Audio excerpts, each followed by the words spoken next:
بسم الله الرحمن الرحيم. إن الحمد لله نحمده ونستعينه ونستغفره ونعوذ بالله من شرور أنفسنا ومن سيئات أعمالنا. من يهده الله فلا مضل له ومن يضلل فلا هادي له، وأشهد أن لا إله إلا الله وحده لا شريك له، وأشهد أن محمدا عبده ورسوله. يا أيها الذين آمنوا اتقوا الله حق تقاته ولا تموتن إلا وأنتم مسلمون. يا أيها الناس اتقوا ربكم الذي خلقكم من نفس واحدة وخلق منها زوجها وبث منهما رجالا كثيرا ونساء، واتقوا الله الذي تساءلون به والأرحام إن الله كان عليكم رقيبا. يا أيها الذين آمنوا اتقوا الله وقولوا قولا سديدا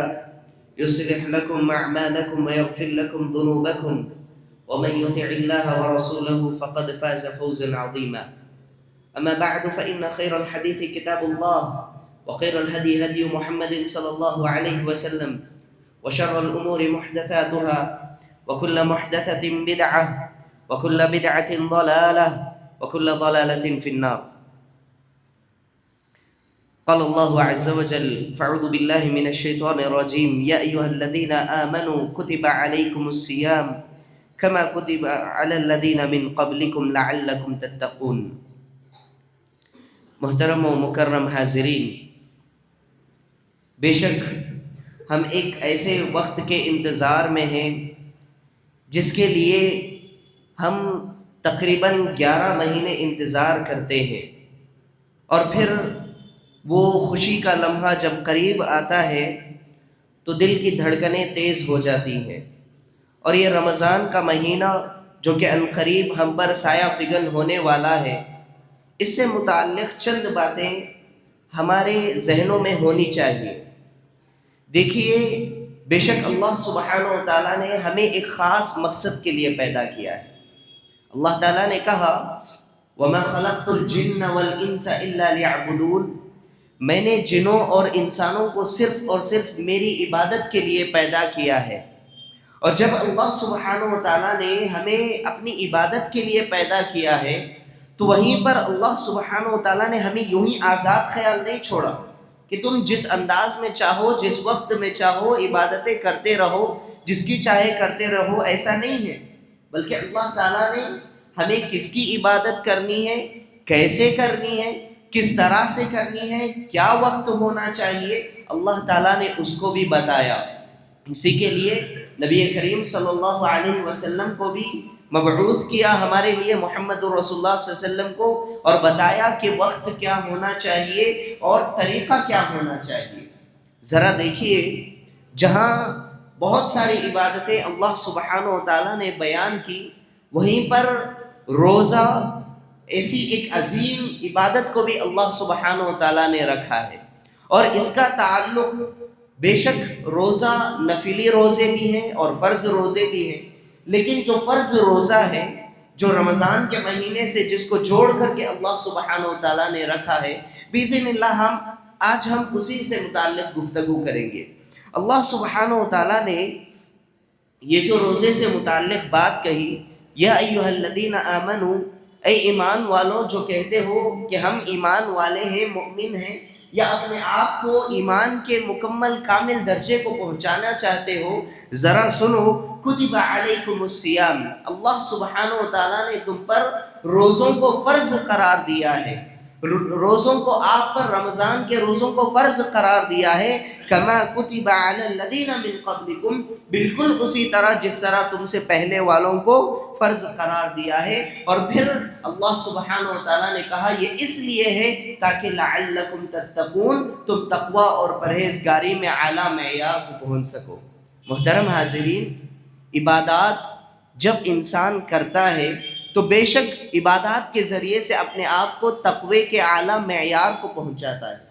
جتنی زیادہ وہ عبادتیں کرتا رہے گا اور عبادتوں میں اخلاص نیت کے ساتھ کرتا رہے گا، اللہ سبحانہ و تعالیٰ اس کے تقوی کے معیار کو ویسے ہی بلند کرتے رہتے ہیں. اور پھر جب ان عبادات کی بات ہو رہی ہے تو سب سے بہترین عبادت، افضل عبادت نماز کے بعد جس سے متعلق ہم گفتگو کر رہے ہیں وہ روزہ ہے. بے شک اللہ سبحانہ و تعالیٰ نے روزے کو اپنے لیے خاص کر لیا ہے، اپنے لیے خاص کر لیا ہے، جیسا کہ اللہ تعالیٰ نے کہا، حدیث قدسی ہے، کل عمل ابن آدم لہ الا الصیام، کہا کہ ہر عمل جو بندہ کرتا ہے، ابن آدم کرتا ہے، وہ اس کے لیے ہے، لیکن خاص اللہ سبحانہ و تعالیٰ نے روزے سے متعلق کہا کہ وہ میرے لیے ہے، فإنہ لی وأنا أجزئ بہ، کہا کہ بے شک وہ میرے لیے ہے اور میں اس کا بدلہ دینے والا ہوں، میں اس کا بدلہ دینے والا ہوں۔ اللہ سبحانہ و تعالیٰ نے خصوصی طور پر اس کو اپنے طرف منسوب کیا ہے۔ محترم حاضرین، ابن عبد البر رحمہ اللہ فرماتے ہیں کہ کفا بقولہ سبحانہ وتعالی الصوم لی، کہ اللہ سبحانہ و تعالیٰ کا الصوم لی کہنا، کہ روزہ میرے لیے، یہ کہنا یہ کافی ہے، اس بات کی دلیل ہے فضلا للصیام علی سائر العبادات، تمام عبادتوں پر اسے فوقیت دینا، روزے کو فضیلت دینا، یہ اس کی فضیلت کے لیے کافی ہے۔ سبحان اللہ۔ حاضرین، یہی وجہ ہے کہ اللہ سبحانہ و تعالیٰ نے روزے کو صرف اس امت میں ہی نہیں بلکہ پچھلی تمام امتوں پر فرض قرار دیا تھا۔ یہی وجہ ہے کہ اللہ سبحانہ و تعالیٰ اس کو خاص فضیلت عطا کیے ہوئے ہیں۔ محترم حاضرین،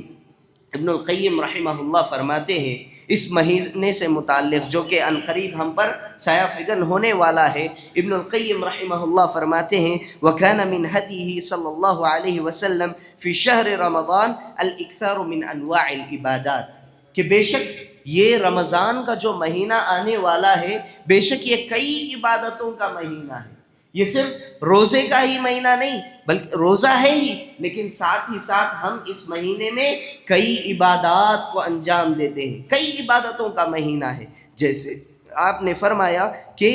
جیسے ہی نبی کریم صلی اللہ علیہ وسلم کی ملاقات جبرائیل علیہ السلام سے ہو جاتی، رمضان کا مہینہ شروع ہو جاتا، تو پھر آپ بہت ہی زیادہ خیر کے کاموں میں، صدقات اور خیرات میں آپ بہت ہی زیادہ تیز ہو جاتے، اتنا زیادہ تیزی کے ساتھ آگے بڑھتے گویا کہ وہ ایک چلتی ہوئی ایک تیز تند ہوا ہو، جس طرح ایک تیزی کے ساتھ ایک طوفانی ہوا چلتی ہے، نبی کریم صلی اللہ علیہ وسلم اس سے کہیں زیادہ خیرات کے کاموں میں، صدقات کے کاموں میں بہت ہی آگے بڑھ جاتے۔ محترم حاضرین، اتنا ہی نہیں، آپ نے یہ بھی فرمایا کہ آپ زیادہ سے زیادہ صدقہ و خیرات، زیادہ سے زیادہ احسانات، زیادہ سے زیادہ قرآن مجید کی تلاوت، اور پھر اسی طریقے سے نماز، ذکر، اور پھر اعتکاف، اس طرح کی کئی عبادتیں آپ انجام دیا کرتے تھے، ہر طرح کی عبادتوں میں اپنے آپ کو آگے رکھنے کی کوشش کرتے تھے۔ محترم حاضرین، ہمیں بھی چاہیے کہ ہم آنے والے اس مہینے کو غنیمت سمجھیں اور عبادات میں آگے بڑھنے کے لیے ابھی سے کوشش کریں۔ ذرا مجھے بتائیں کہ اگر ہم کوئی ایک بڑا کام کرنے جا رہے ہوں جس پر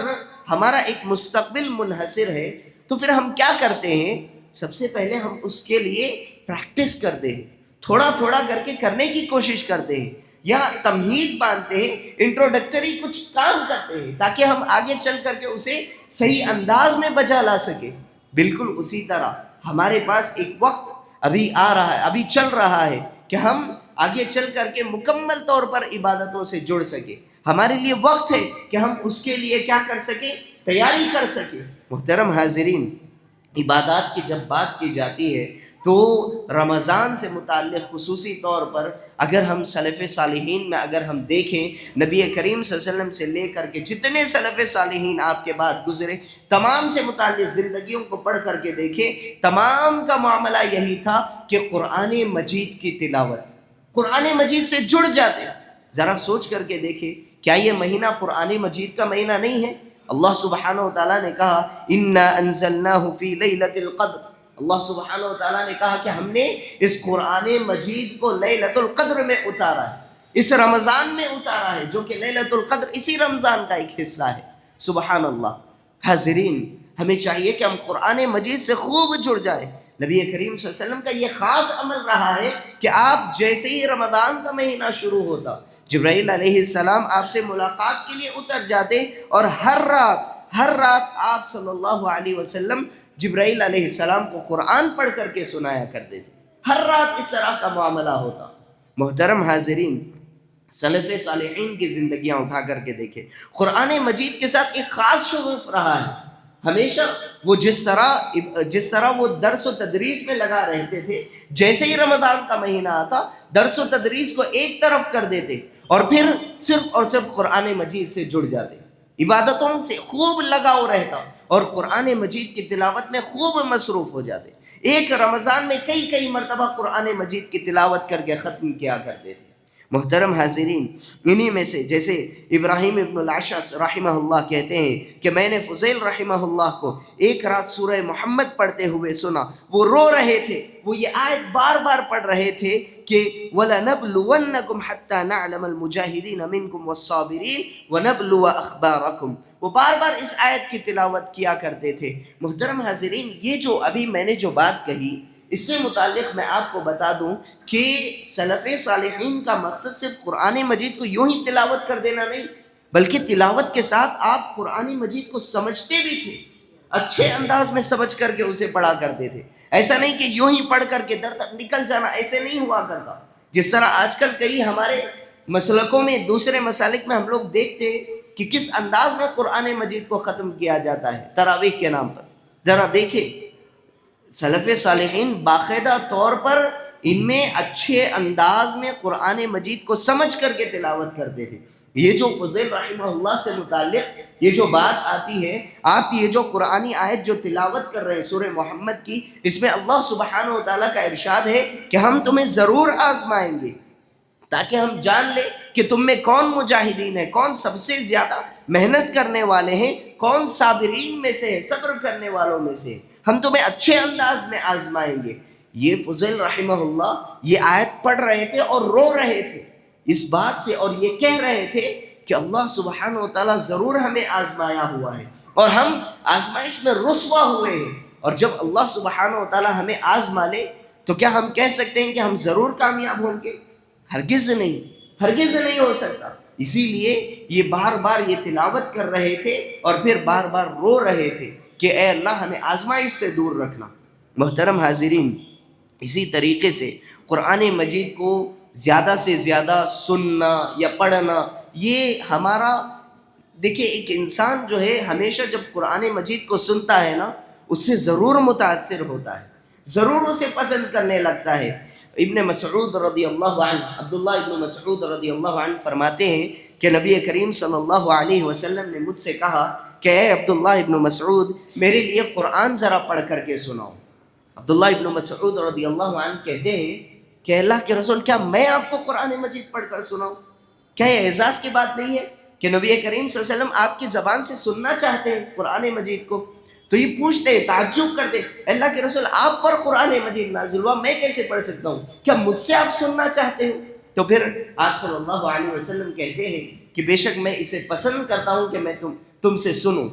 پھر آپ صلی اللہ علیہ وسلم کے پاس یہ قرآن مجید پڑھتے ہیں، پڑھ کر کے سناتے ہیں، سورہ نساء کی تلاوت کرتے ہیں۔ جیسے ہی اس آیت پر پہنچتے ہیں فَكَيْفَ إِذَا جِئْنَا مِن كُلِّ أُمَّةٍ بِشَهِيدٍ وَجِئْنَا بِكَ عَلَىٰ هَٰؤُلَاءِ شَهِيدًا، جیسے ہی اس آیت پر پہنچتے ہیں ابن مسعود رضی اللہ عنہ فرماتے ہیں کہ آپ صلی اللہ علیہ وسلم نے کہا امسک امسک، رکو رکو، اور پھر میں نے دیکھا فَإِذَا عَيْنَاهُ تَذْرِفَانِ،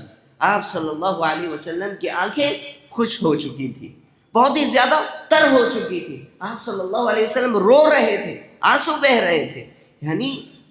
قرآن مجید کو سننا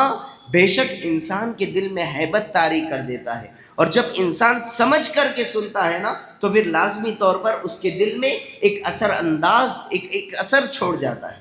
محترم حاضرین، قرآن مجید کو پڑھنا، سمجھنا اور پھر تلاوت کرنا یہ بہت بڑی بات ہے۔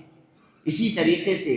رمضان کے مہینے میں عبادات سے جڑی ایک چیز قیام اللیل بھی ہے۔ رات میں اللہ سبحانہ و تعالیٰ کے لیے نمازیں قائم کرنا، قیام کرنا، زیادہ سے زیادہ نمازوں کا اہتمام کرنا، ایک تو تراویح ہے ہی، اور ساتھ ہی ساتھ رات میں آخری حصے میں اٹھ کر کے نمازیں پڑھنا، یہ بہت ہی بہترین عمل ہے۔ محترم حاضرین، عمر بن الخطاب رضی اللہ عنہ سے متعلق آتا ہے کہ آپ رات میں جتنی ہو سکتی ہے نماز آپ ادا کرتے تھے لوگوں کے ساتھ، اور پھر اس کے بعد رات کا جب آدھا حصہ گزر جاتا تو اس کے بعد اپنے گھر والوں کو حکم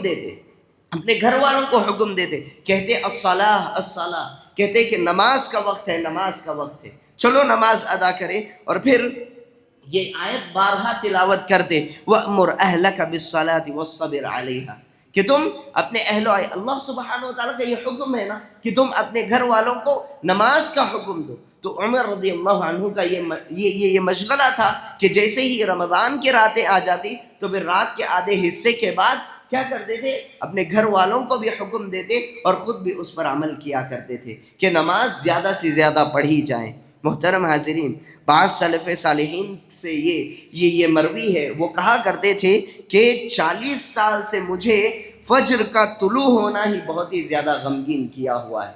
کہ 40 سال میری زندگی کے گزر چکے، قیام اللیل مجھے اتنی زیادہ محبوب ہے، فجر آ جاتی تو میں تھوڑا غمگین ہو جاتا کہ قیام اللیل مزید میں کر لیتا، مزید میں رات کو جاگ لیتا، اللہ سبحانہ و تعالیٰ کو راضی کرنے کے لیے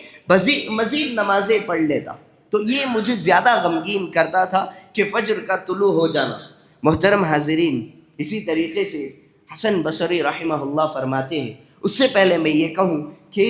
بے شک انسان جو روزہ نہیں رکھ پاتا،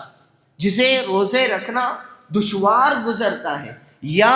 پھر یوں کہہ لیں کہ رات کی نمازیں پڑھنا دشوار ہوتا ہے، ذرا اپنے دل پر ہاتھ رکھ کر کے سوچیں، لازمی طور پر کہیں نہ کہیں اسے اس کے گناہوں نے روک لیا ہے. حسن بصری رحمہ اللہ نے کہا کہ اذا لم تقدر علی قیام اللیل ولا صیام النہار، کہ اگر تمہیں کسی بھی شخص کو رمضان کے جو روزے ہیں، دن کے جو روزے ہیں وہ اسے روک لیتے ہیں، نہیں رکھ پاتا، یا پھر رات کا قیام نہیں رکھ پاتا، تو کہا فَعْلَمْ أَنَّكَ محروم، تو تم جان لو کہ تم محروم ہو چکے ہو، تمہارے سے اللہ سبحانہ و تعالیٰ نے اس عظیم نعمت کو چھین لیا ہے. اور کہا کہ قد قبلتک الخطایا والذنوب، بے شک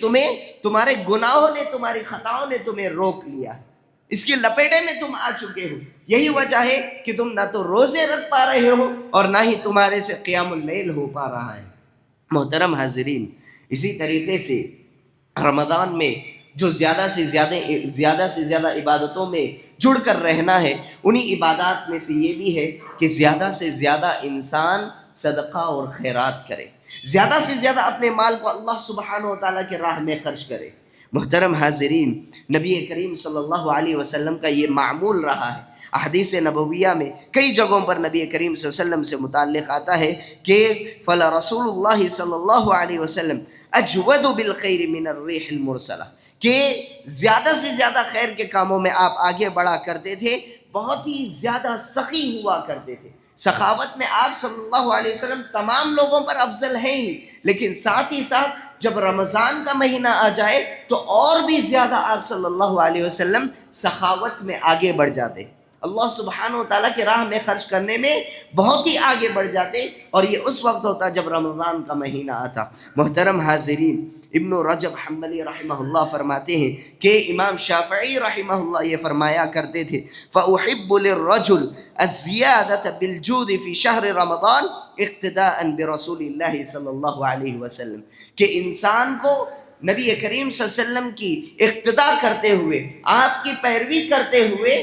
جود و سقا میں، خرچ کرنے میں، اللہ سبحانہ و تعالیٰ کے راہ میں آگے سے آگے بڑھنا چاہیے. یہ نبی کریم صلی اللہ علیہ وسلم کی اطاعت میں ہونا چاہیے کہ وہ زیادہ سے زیادہ نبی کریم صلی اللہ علیہ وسلم کی طرح اللہ سبحانہ و تعالیٰ کے راہ میں خرچ کرتا رہے. محترم حاضرین، صحابہ رضی اللہ عنہم اجمعین کا یہ معمول رہا ہے کہ جب بھی کوئی نیک کام ہو، خیر کا کام ہو، تو وہ ایک دوسرے سے آگے بڑھنے کی کوشش کیا کرتے تھے. اگر صدقات اور خیرات کے معاملے میں اگر ہم اٹھا کر کے زندگیاں دیکھیں تو پھر ہمیں ایک واقعہ ضرور پڑھنے کو ملتا ہے کہ نبی کریم صلی اللہ علیہ وسلم ایک مرتبہ صدقے اور خیرات کے لیے، اللہ سبحانہ و تعالیٰ کے راہ میں خرچ کے لیے آواز لگاتے ہیں. تو ایسے وقت میں عمر رضی اللہ عنہ آگے بڑھتے ہیں اور یہ کہتے ہوئے کہ بے شک میں آج ضرور سب سے سبقت لے جاؤں گا، اور پھر آتے ہیں مال کو لا کر کے نبی کریم صلی اللہ علیہ وسلم کے سامنے پیش کرتے ہیں. نبی کریم صلی اللہ علیہ وسلم پوچھتے ہیں ابقیت لأہلک، کیا تم نے اپنے اہل و عیال کے لیے کچھ چھوڑا ہے؟ کیا گھر میں کچھ باقی رکھ کر کے آئے ہو تاکہ گھر والے گزارا کر سکے؟ تو عمر رضی اللہ عنہ فرماتے ہیں کہ مثلہ،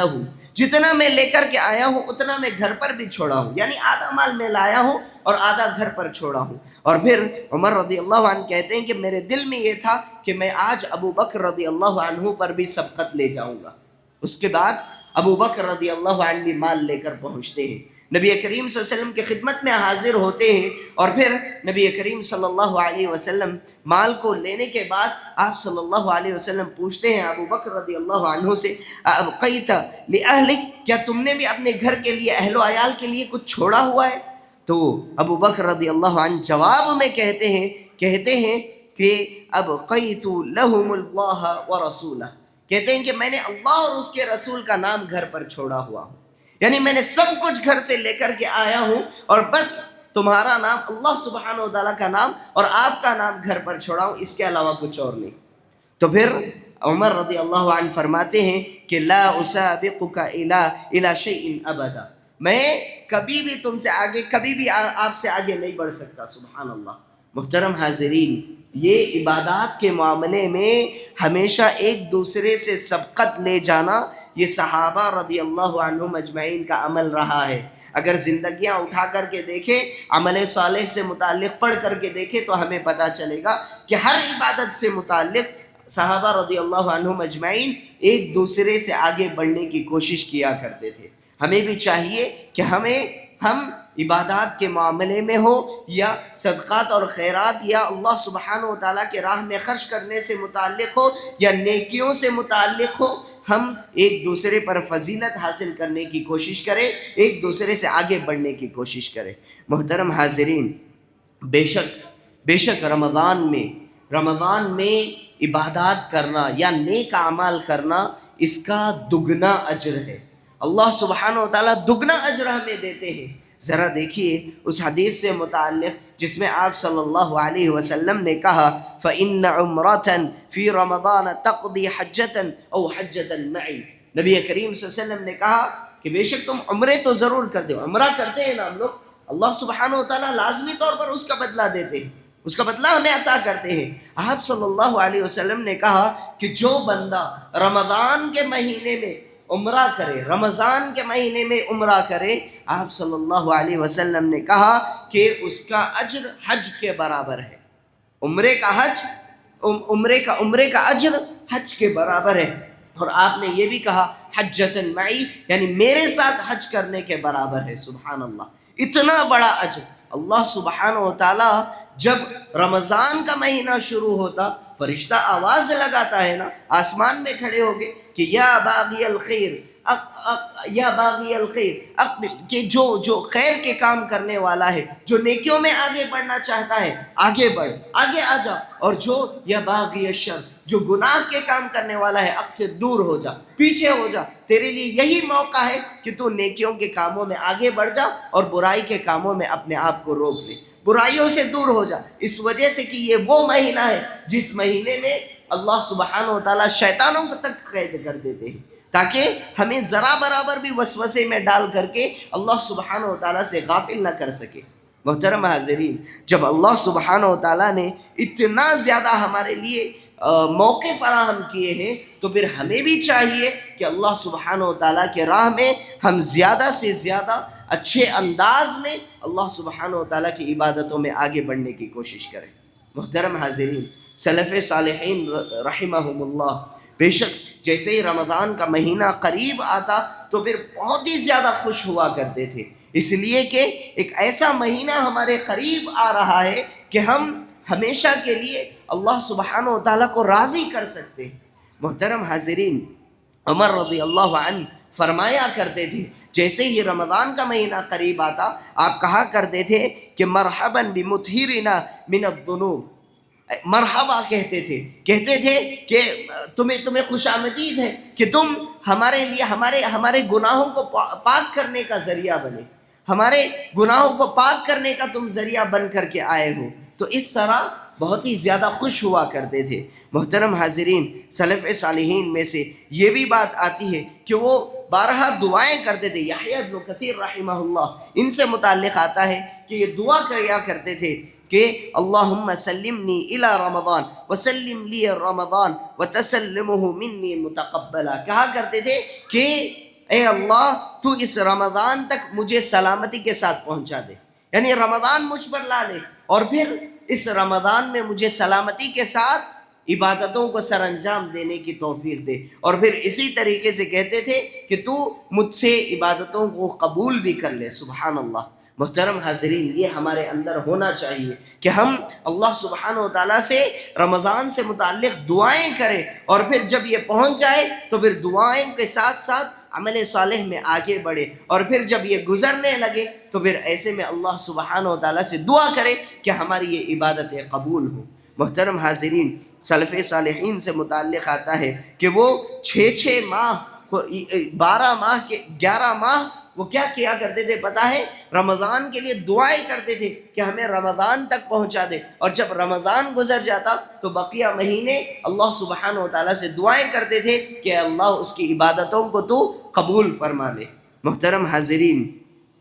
اسی طریقے سے احنف ابن قیس رحمہ اللہ سے متعلق آتا ہے کہ جب وہ بڑی عمر کو پہنچ گئے تو آپ سے کہا گیا کہ آپ تو بڑی عمر کے ہو چکے ہیں، اگر آپ اس عمر میں روزہ رکھیں گے تو پھر آپ کمزور ہو جائیں گے، کیوں روزہ رکھتے ہو؟ روزہ چھوڑ دیجئے، کہیں ایسا نہ ہو اس لیے کہ طبیعت کا مسئلہ بن رہا ہے۔ تو آپ فرمایا کرتے تھے کہ انی اعدہ لسفر طویل، کہتے ہیں کہ میں ایک لمبے سفر کی تیاری کر رہا ہوں، میں ایک لمبے سفر کی تیاری کر رہا ہوں۔ والصبر علی طاعت اللہ سبحانہ اہون من الصبر علی عذابہ، کہ